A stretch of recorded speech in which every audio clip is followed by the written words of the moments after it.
delighted to be here. I've been looking forward to coming to Atlanta and having a conversation with you all about the mesh.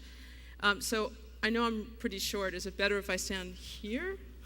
Can you see me over the podium if I'm here? Okay. I always try to look taller, but never works. So the mesh is a fundamental shift in our relationship with the stuff in our lives. It's essentially that we're moving both from an economy and an orientation to thinking about what we aspire towards in our lives and our businesses. We're moving in a world from where ownership was really the summit to a world in which access trumps ownership. The pursuit of better things easily shared. And really, fundamentally, this is a core tenet of the mesh. So we have a long history in our lives of sharing things. We've shared many things. We share how we get from place to place. Sometimes we share different experiences together of hanging out in pubs and bars. We share sporting events and other entertainment opportunities. And then there's what I refer to as the mother of all share platforms.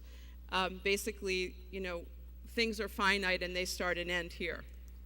And so, if you start to ask yourself, as I did, and I suspect you will too, sitting there, is why now and what's the mesh? Like, why is it happening now? I think there's a few things driving it. One, the recession. The recession has caused us, and whether it's a recession or however we talk about it in the future looking back, it's really caused us to reevaluate how we value things in our lives, so really aligning cost with value. And both the business and the personal life level. Secondly, population density. We're moving from what was 6 billion people to 9 billion people really rapidly. And this actually has the biggest consequence in cities, especially in places like China, India, and Brazil. Climate change. Climate change has oriented us in a different way, both in terms of day-to-day lifestyle thinking, some considerations, but also certainly in business, things that are going to begin to increasingly show up on the P&L. And another one is that we have been caused between banking and oil and a number of other industries, there's been this blatant need to essentially reevaluate the trust that we put into brands and old stories. And then lastly, this is a remarkable time for many reasons, but we are more connected to more people on the planet now than we ever have been before, except if you're sitting next to them. Lastly, we're also very, I would say, blessed because we have this huge inheritance. And a big part of the mesh is really understanding that aspect because we have billions and billions of dollars over decades that have gone into building physical infrastructure and mobile and other digital infrastructure that's enabled us to be able to build on that in really interesting and important ways. And so sort of the perfect storm of meshiness are these three things coming together. It's the fact that we're more connected socially, so through things like Facebook and LinkedIn, but also much more elaborately because most of us, like before I came on stage, the mobile device had to be pried from my hands. Most of us are dripping with communication devices that are GPS and web enabled, and that affords all sorts of things. Secondly, so we have social, we can find each other. We have mobile, we can find each other on the move. And third is we can find stuff because of near-field communications, RFID, and other sorts of things. And what another author who's a friend, Clay Shirky, refers to as legibility, which is if you look at, for example, Google Maps or something like Foursquare, the ability for you to actually read a city and understand much more than where the streets are, but what's on the streets and what opportunities might be on the street in terms of sales, pop-up stores, shops, but also people. Our ability to tie all those things together really sets up for taking the friction out of what I'll call sharing. So, and as an example, let me use Zipcar. How many people here have ever used a car share service, just out of curiosity? Okay, Great. So another question, I guess, is, I'll carry on. So car sharing apparently isn't that popular in Atlanta. But I was speaking with Melanie last night that, I've noticed that people are really into their cars here, and I think traveling around, what I see is the more spread out and sprawling, cities and environments are, the more kind of attached that we are to our cars. So it wasn't terribly surprising, but I'm glad a few of you have tried car sharing. In any case, the idea is that car sharing was something that wasn't invented recently or by Zipcar. It was actually probably 30 or 40 years ago, started in Europe. But it was done in this very kind of neighborhood way, the way that you would sort of share sugar or something like that. Zipcar really had the idea to make it into a real company, and they did really brilliant things in my perspective from a branding point of view, which was, in the story of a brand as a voice and a product as a souvenir, they really did a terrific job of creating car sharing as being something that's aspirational. So it wasn't like, a real bummer. They didn't use ex-cop cars. They used kind of cool minis and other sexy little things that targeted the demographic that they thought were actually going to share cars. They had cute little cards and a way to get online and a mobile app, and it made it all make sense. But that's not why I think they're really successful. I think they're successful because they understand one really important thing, which is that they are not a transportation company, they're an information company. They're about basically having the privilege of having many interactions with you as a customer on a really regular basis. So unlike going to the car dealership one time, getting out of there as fast as you can and never showing up again, not a terribly privileged relationship from a marketing perspective, Zipcar and other mesh companies have an ongoing dialogue with their customers, and they really understand how to use data in really important ways. So another big piece of the mesh is to think about this. So just yell out a number, but what % of the time, and this probably doesn't apply to Atlanta, so I'm going to carve that out, but across the US and also in Western Europe, what % of the time on average do you think people use their cars during the day? Guesses? 5. 5's really good. Most people guess some really high number, which is probably more like what you guys use here. The average in North America and Western Europe is 8%, which basically means that from a yield management perspective, 92% of the time, the thing that's the second most expensive thing that most of us own is sitting around 92% of the time unused. So one of the things that we're starting to see as an example with car sharing, and I'm using that as an example for a mesh business, is Zipcar owns the fleet. It's like Netflix. Netflix owns the DVDs. But now what we're starting to see is that it took Zipcar 6 years to get 1,000 cars in market, actively in service. It took a company called Whipcar in the UK, which is peer-to-peer car sharing. Essentially, your car sharing is successful because if you walk out of a building or your house and you could walk 1 or 2 blocks and there's a car there, you'll happily get into it. If it's 3 or 4 or 5 blocks, you're like, that's just not happening. So the car that's available and near you, the theory goes, is your neighbor's. And so Whipcar took off in 2010, and within 6 months, they got to 1,000 cars in market. There's relay rides that launched in Cambridge and now is in San Francisco, and there's a number of them in France, and they're trying in Brazil and Japan. So it's a really interesting model, but we'll see the theme of peer-to-peer in terms of mesh businesses. It can be a fully owned business like Netflix or Zipcar or something like this. One of the questions I started to ask myself is, if we start to think about the mesh models as we're designing products, what would change? And so, for example, who remembers cable-ready TV? Right, and Wi-Fi enabled laptops. Now, as cars roll off the assembly line, what's the downside of having them be share-ready? And what does that mean? Suppose that when you're here, not here, but in your office and the car's sitting there, it could be used if you're not that concerned, attached emotionally to your car. Then it's a possibility just from this perspective of getting more use out of the thing, and also generating income for many families. They're actually making between 500 and 700 pounds in England and $500 to $700 in the U.S. So one of the things, as we think about this in our personal lives, certainly it also applies to business, because strategies and prejudices and concepts run deep. Changing habits is really hard. It really is. And so generally what happens is the best way for us, or the most effective way that I've seen people really change habits, is when their pants are on fire. That's when usually people change.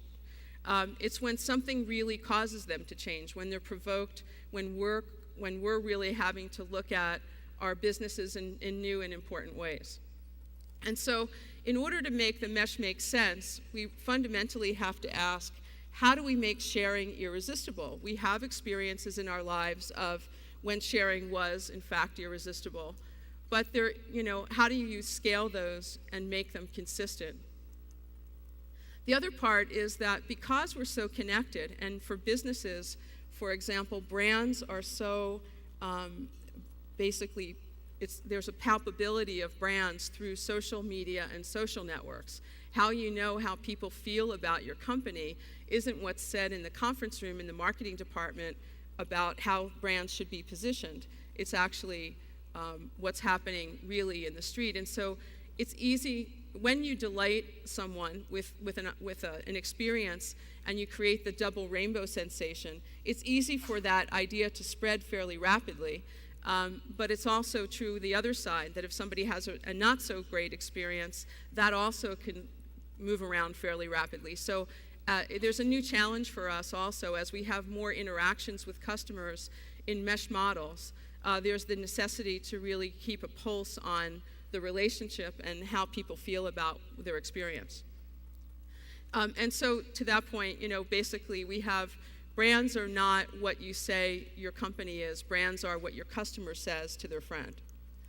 And for me, I guess partly because I'm a geek. I've been a technology entrepreneur for 20 years. I look at things as platforms, because platforms, from my perspective, are invitations. They're an opportunity to engage. And I see cities as platforms. Cities are looking for, and when they're smart, and I've been looking a lot at what Georgia in general and Atlanta is doing, how do you bring and seduce innovators, artists, entrepreneurs to come and stay in the city and to create an environment in which they thrive? Cities have always been acting like platforms. People have engaged with them in interesting ways. But we also are starting to see with the technology that, for example, Google created a open transit API. And that API was very clever because it allowed, for example, most cities are suffering from not having enough money and have small departments of transportation. But they'd like to be able to create some kind of integration for their public transit systems to be able to be considered more reliable and the schedules to be more up to date. And so what's happening through the API is, right now there's about 20 cities in the US where people have created, developers have created basically mobile apps that allow you to know exactly, this is an example of one from New York, but it's allowing you to integrate, and then you're walking around with some real sense and confidence that that train or that subway is in fact going to arrive at the time that it was supposed to. I was just telling somebody last night that I was sitting recently in Portland at a cafe waiting for the train, but also sucking down a latte. And I was half latte in, and I saw that the train was coming in 3 minutes, according to my watch. And then I looked up, and around the rim, the ceiling, like a molding of the cafe, was one of those LED lights that actually had the updates of when the various trains were coming. So it allowed me to sort of chill, finish the latte, and have confidence that in fact all of that was working. We're starting to see also this integration of things like, how many people here are familiar with Foursquare? So Foursquare has been really, and then there's another service that, different strategy, but is called Scavenger, that uses kind of a gaming approach to a similar platform. But I've been really interested and excited to see how Foursquare is partnering with lots of different companies and city organizations and cultural organizations and networks like this. Because basically the whole business of creating a kind of game but also transparency of who you are and how you move around and what you care about, the badges kind of play an interesting role. And this is just an example that they created in the Bay Area, a badge for the BART, which is the train that goes around the Bay. And there was a rise of about 20% usage, so pretty impressive. Cabulous is just an example again of, it's an application that allows you, there's one called Uber Cab, and there's pretty much one coming out every couple of weeks that essentially allows you, again, to be able to use your mobile devices and just be able to have what you want when you want it and not be paying for something when you're not using it or don't want or need it. And then another example of peer-to-peer, but this is getting implemented in lots of different ways. The other problem with cars, of course, is parking. And so in cases where, for example, there's a big event, Olympics, a sporting event or something like that, this one is called Park Circa, but there's Scout Spot, and a couple other ones, parkatmyhouse.com. Basically, people are making money by saying, my house or my commercial building is in a great location, and you can use it for storage or for parking, and get real leverage out of the assets that we do have. I like to look also at nature in terms of thinking about where the opportunities are. Nature tends to abhor a vacuum. And so where there's a little crack, something tends to pop up. Etsy, which is a company that you may be familiar with, actually came out of about 5 years ago. It's doing about $1 billion top-line revenue, private company, and those numbers are speculated because they're just chatted about. But the important part, from my perspective, is the Etsy team, which started as a few guys in Brooklyn, have girlfriends who were crafters, and they were just not happy on eBay for eBay cars and real estate and many other vertical categories, including geographical expansion, was much higher on their list than delighting the crafters on eBay. And so the Etsy team actually realized that these were a group of people who were artsy, who really wanted to have a community. There was a real opportunity there to create a very different environment, largely with the same tool set that eBay used, but to create also a more favorable commercial relationship. So eBay charges 5%, Etsy charges 3%. But this is just an example of one of the many examples of companies that spring up because they see that there's a crack in the wall. They see an opportunity that these people are not being served.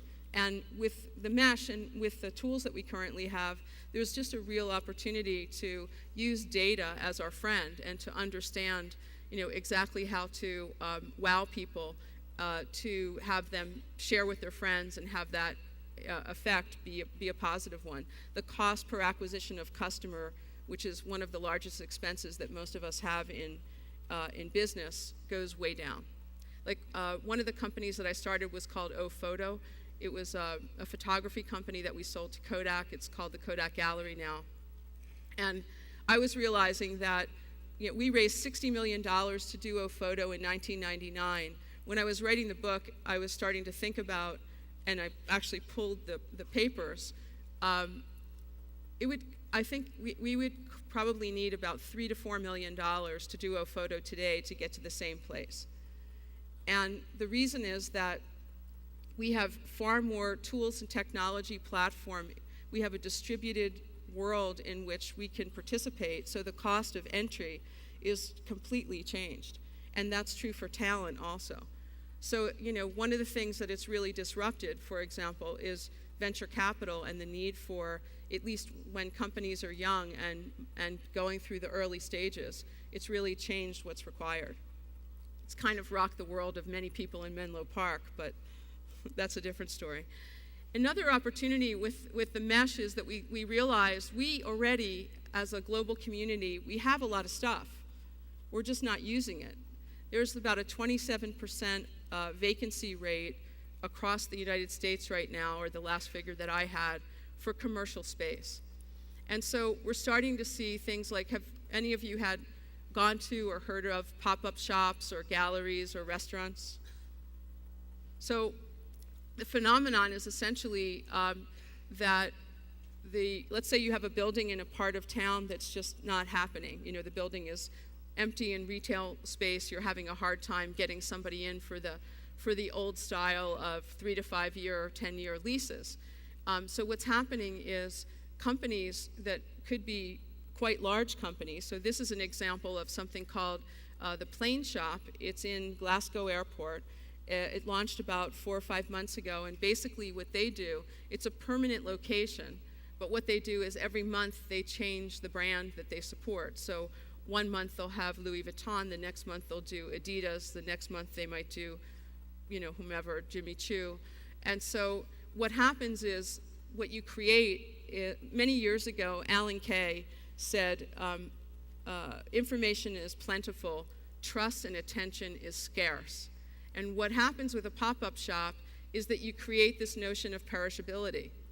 So it drives attention, it drives trust, it drives people into some of the two sexiest words in business, which is sold out. So a lot of the mesh gives us, because we have this existing platform with things like cloud services and pop-up stores of physical infrastructure that we can use to test market a product by popping into a location for a month or 2 weeks or 3 days and interacting with a real audience for a fairly inexpensive amount of money.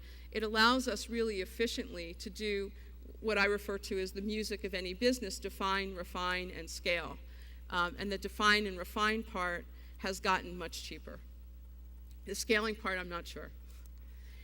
In nature, there's a moniker that ecologists use often, which is waste equals food. It essentially means that the waste from one system becomes food for the next system, and that when things are in balance, when the system's in balance, there is no waste.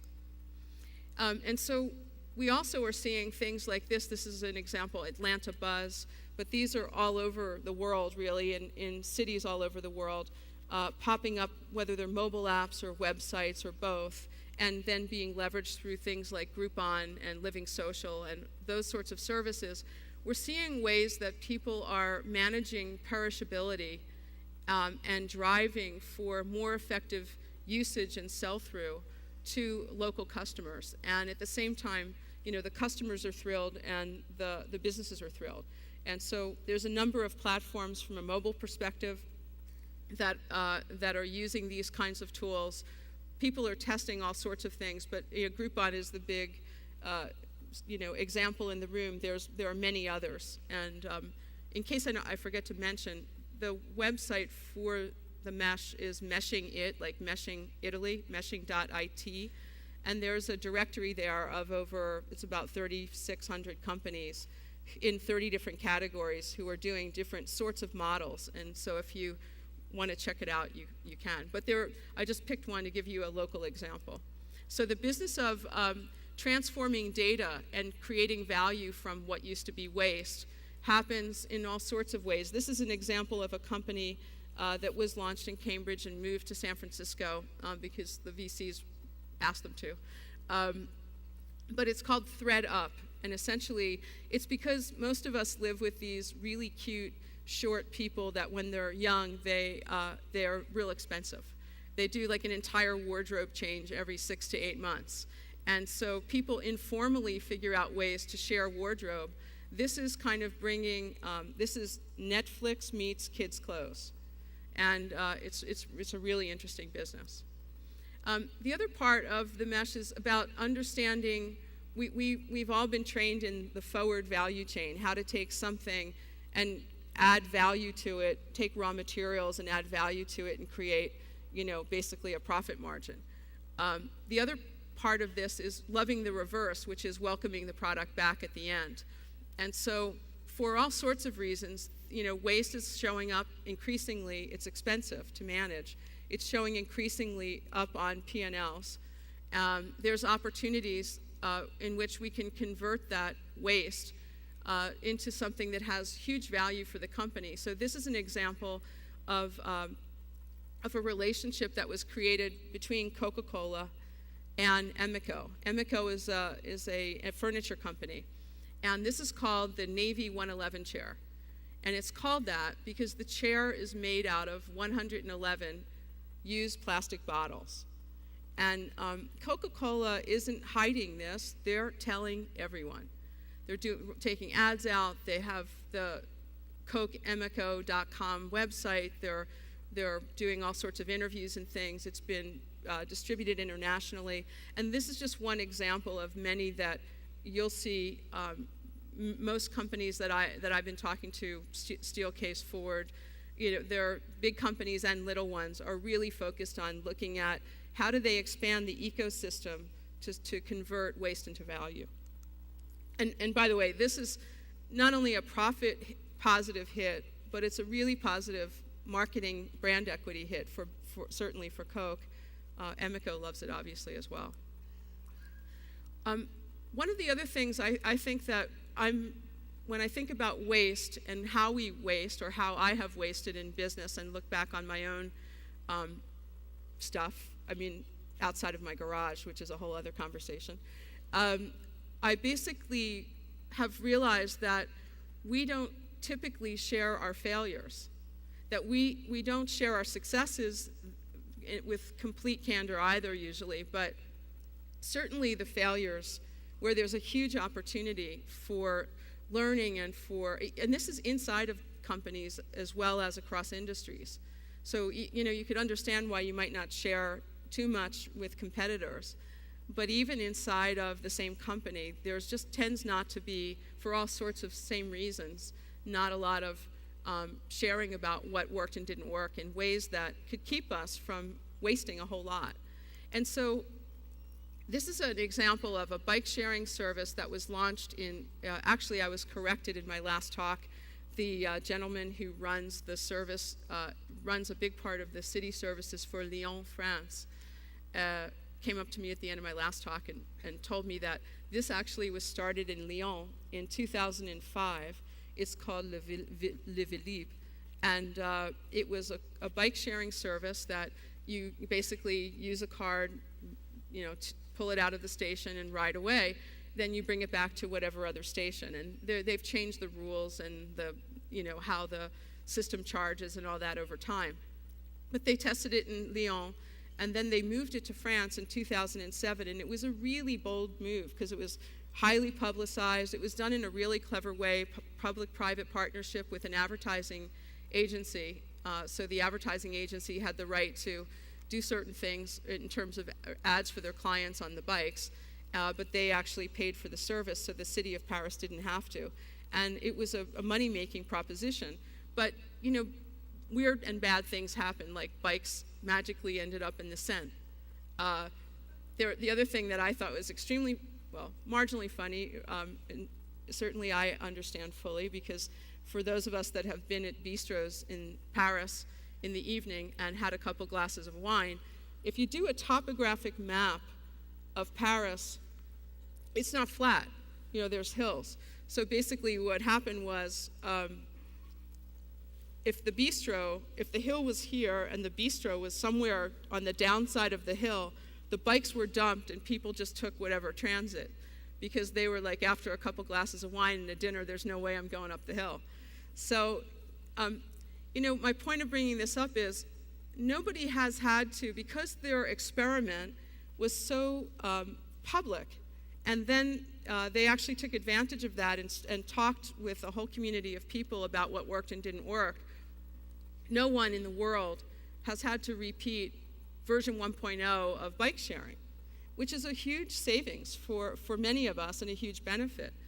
Bike sharing today is the fastest growing form of personal transportation in the world. So just for context. Another example is Nike. Nike spent tens of millions of dollars, and probably more than that, on research mostly for rubber, looking for ways to replace rubber and polyester, and probably cotton also, looking basically at sustainable material analysis and doing deep research in the area. What they realized is that there's some of these things that they've learned they're going to use and actually, put to use in their product development, but a lot of things that they learned, they're not. And even the things that they are going to use, they have implications for other industries, so why not offer it up? So this is something that got launched about a year and a half ago by Nike. They put in over 450 patents. It's called the Green Exchange, and they basically created a relationship with Creative Commons.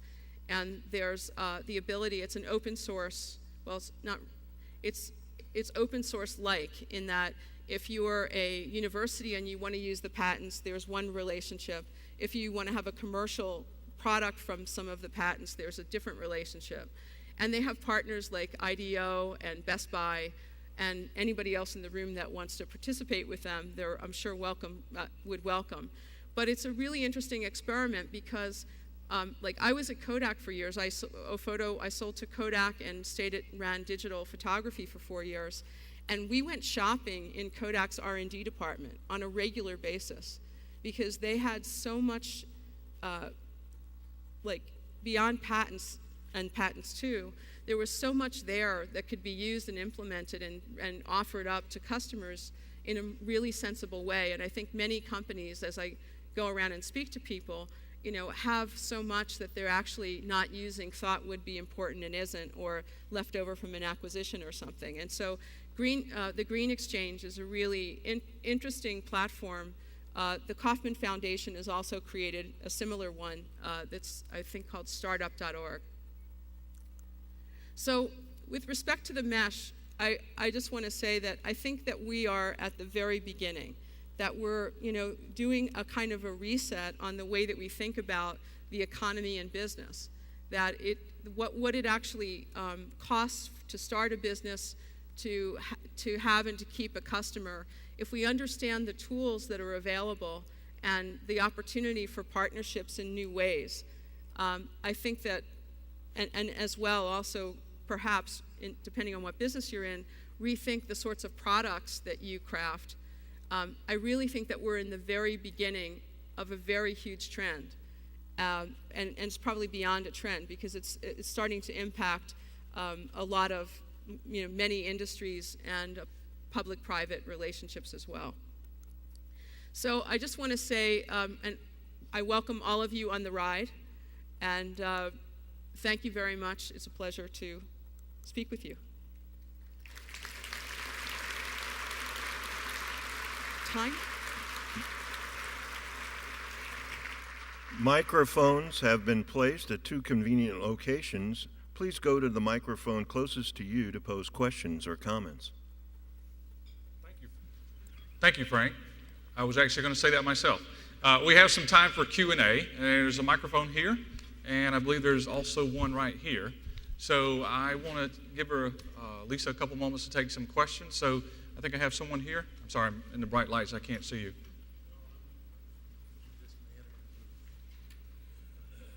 I didn't know what time it was. About 10 minutes. Was I? It's about 10 minutes. Oh, good. Okay. So I didn't run over. Lisa. Is there not a question? Yeah. Lisa. I can only see a shadow standing at the microphone. I'm sorry, over here. Lisa, thank you so much for coming from San Francisco to give us the inspiration around the mesh.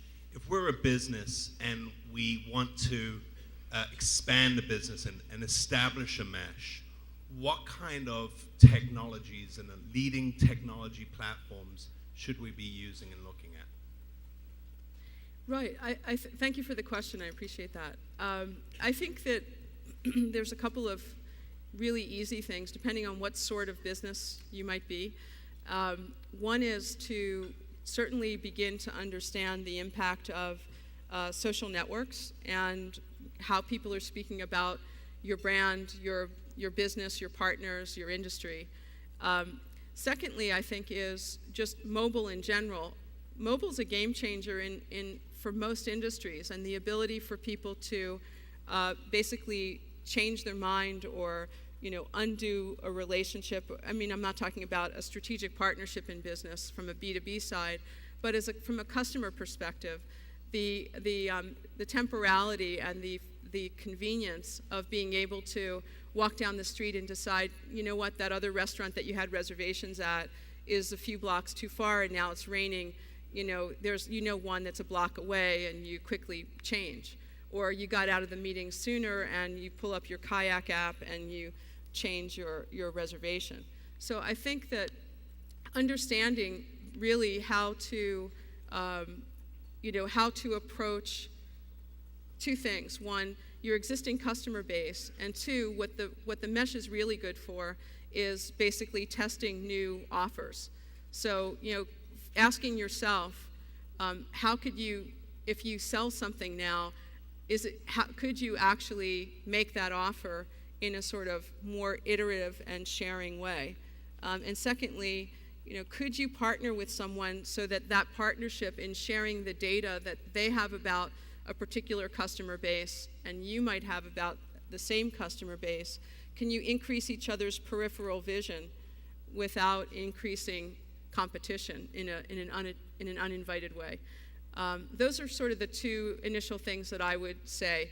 The mesh is a very ripe thing and very easy to basically create an offer and test it. So, for example, you'll see big companies like Starbucks using Foursquare and using Facebook pages in interesting ways. But you see small companies also, there's something called Pavement, the company that has a relationship with Facebook that actually allows you to do a rapid store or even a pop-up virtual store. So there are all these ways that you can actually create a flanker brand if you have an existing company and go to market for very little money, test how people respond to something, and then scale from there. Anyone else? Yeah, it's amazing to me. As I was just thinking, my wife and I, we travel with our family. When you go down the interstate, you see the blue signs, right? What restaurants are at the next exit.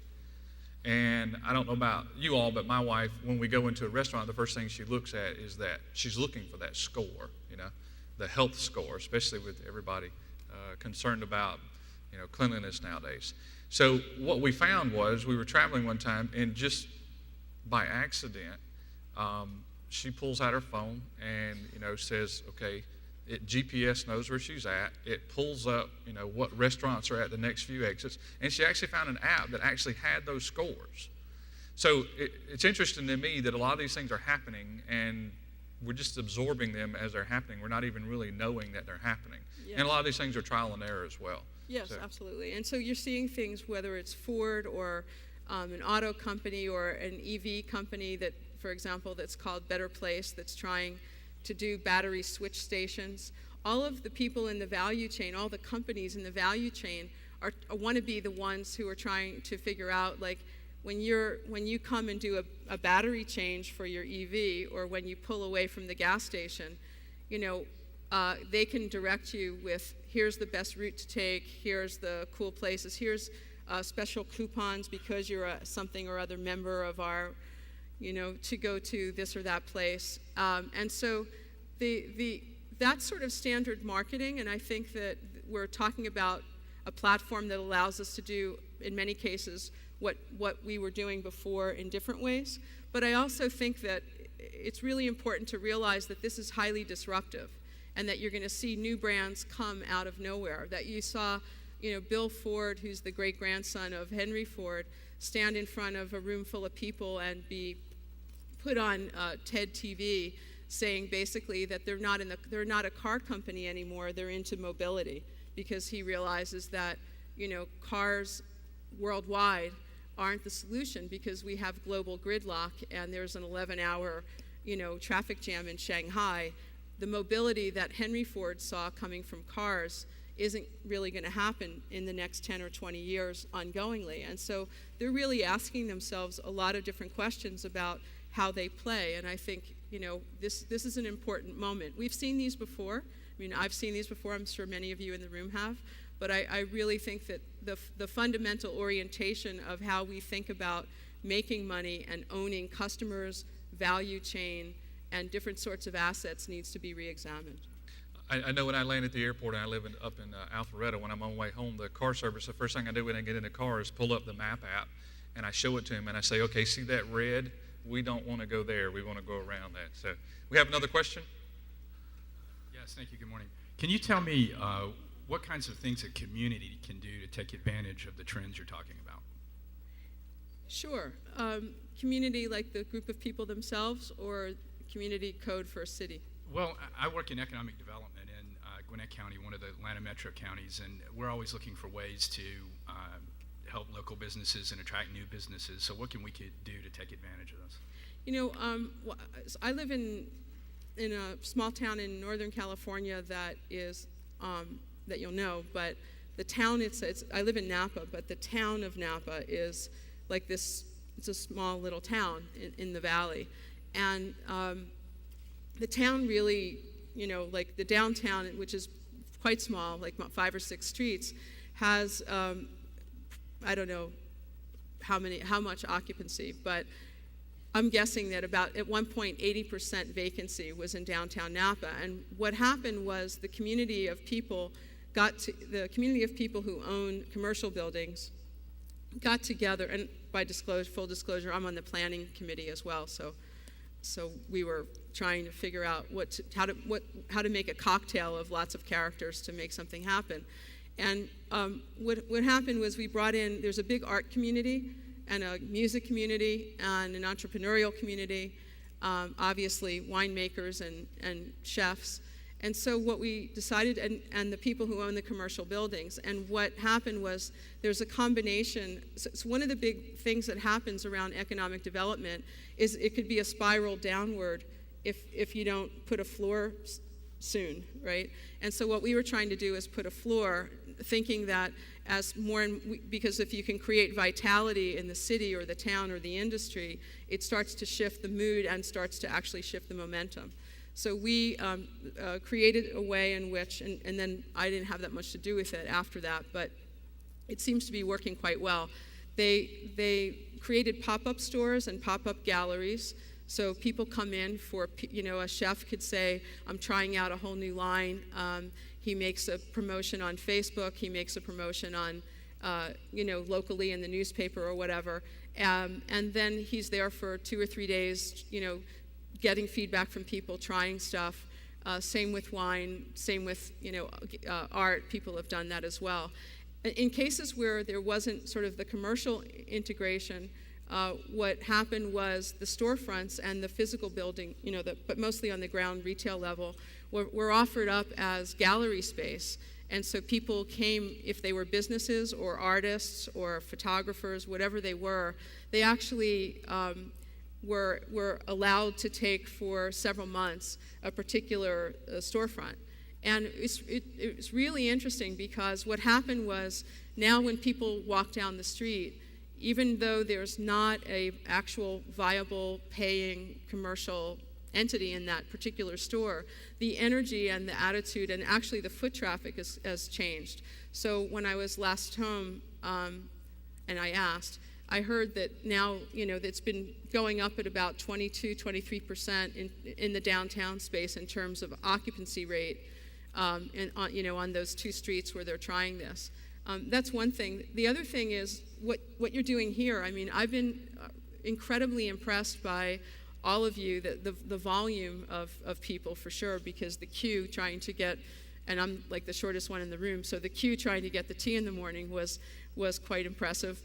But also, I just think that there's, last night as well, you all have a big networking community and relationship, and I think those sorts of partnerships, which you obviously here are working on, between cities and venture capital and people in the industry, I think are really important. But I wouldn't, at least in my experience from a mesh perspective, I really think that events and things that are that have the sensation of being perishable are very good for focusing attention of people and creating some kind of appreciation and an uptick. That's one thing. The second thing, I guess, would be to the extent that you can measure and make a leaderboard or something like that. One of the gaming principles is essentially to show transparency. You show, who's winning. I'm in second or third, but I know who's winning and I know who's behind me and I know what we're measuring. And so I think another important part, whether you use tools like Foursquare or you come up with another method, which there's plenty of those. But I think also getting some kind of mutual appreciation of what the metrics might be and how you can work towards making them happen and making it visible, I think especially for most business people is really helpful. But I also think for most people is really helpful. Does that answer your question? Well, thank you. I want to thank Lisa for Thank joining you. us today. Thank you, guys. Thanks very much, Rob. It's a pleasure.